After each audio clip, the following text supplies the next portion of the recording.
Richards Bay IDZ is one of the special economic zones that are established in our country. At KZN, we've got two of those, is Dubai Trade Port, and we have Richards Bay IDZ as a special economic zone designated in terms of Special Economic Zone Act to attract investment and also enhance economic development within the region, within the province and the country at large.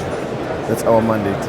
As you know, our region is blessed with a lot of natural minerals. Amongst those minerals that you know, we've got titanium dioxide that exists in our area. We've got a number of establishments, in particular Rio Tinto, Richards Bay Minerals, who are focusing on the mining side of things.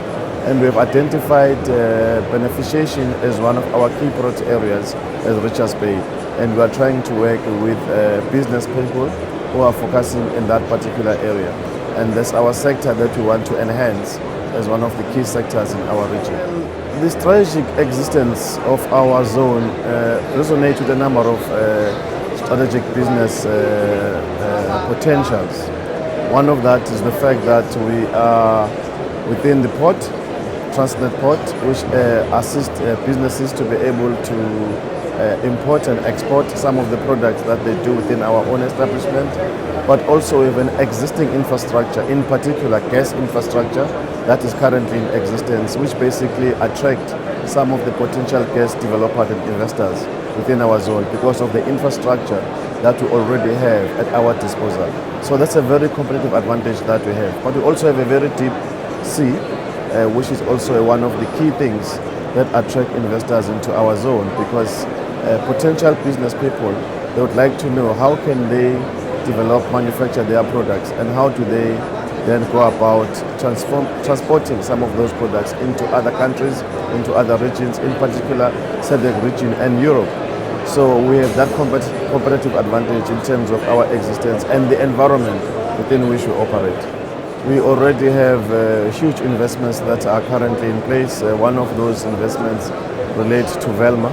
One of the biggest investments that we have is about 6 billion investments that we have had. The construction plant will be completed by the end of March, and the commencement of the production process will start from April, which is a very important investment for us. This product that Velma will be working on is going to be dispatched across the region, across SEZ region and across Europe. The pipeline has already been completed. In fact, the first vessel for this particular investment landed in December, if I'm not mistaken, around the 22nd of December. That was the first vessel that came into our shores. Is focusing on oil production, on various products such as sunflower oil, margarine, mayonnaise and so on. And they'll be distributing all those products across the SEZ region and across the Europe. Another very important investment that we are just about to conclude financial close on. As a matter of fact, as we are here on Wednesday, there will be some signing ceremony with potential financial bankers who would like to support the development of titanium dioxide product. The offtake already, as we speak, is 60% for that product. We have entered into lease agreement with the investor for 50 years in the production of this particular product. And I'm very happy that the financial close is coming to the end by this particular Wednesday when the signing ceremony takes place. Well, the most important thing for our environment is security. As you know that once you are determined as a special economic zone, we are a national key point.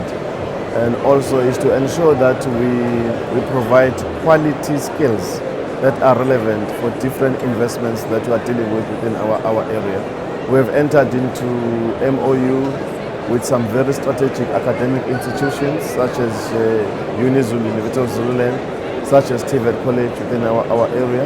We are also identifying the skills set that is relevant for the growth of our industries within our area. And that will make sure that our investors, they retain their investments within our area because the skills they need, the environment is secured enough for their production, and they don't see this as a waste of money and time from their side. And for me, that is our key selling points. But most importantly is also they benefit in terms of tax incentives that the SEZ Act provides for our investors. And for them, is also one of those things that they look forward to be part of our establishment within our environment. In any environment, there will always be economic challenges. We just had COVID, as you know, and it did have a negative impact. Some of our projects, including Velma, was staggered a little bit to accommodate the challenges. But from an economic perspective point of view, what we have decided to do is to attract some of the key financial banking institutions to support us from a financial perspective point of view, because some of the investments, they don't have all the money that we think they do have. So we have decided to diversify our strategy. We are in talks with very strategic financial institutions such as Development Bank of South Africa, IDC and DTIC. These are our key funders that also attract our investments to make sure that we broaden our financial perspective in the manner in which we strategize for our projects to be successful. And for me, that's how we deal with the economic challenges that we have at our disposal. And it's working very well. Just this week, as I'm here, we just had a meeting with DPSA, and they've offered to assist us with some of the feasibility studies that we want to do. They would like to contribute that. They would also like to help us with some equity arrangements that we want to have with our investors as an entity, because we're a public entity, we're a Schedule 3D, so we are allowed to participate effectively in the economic business model that we enter into with different business investors.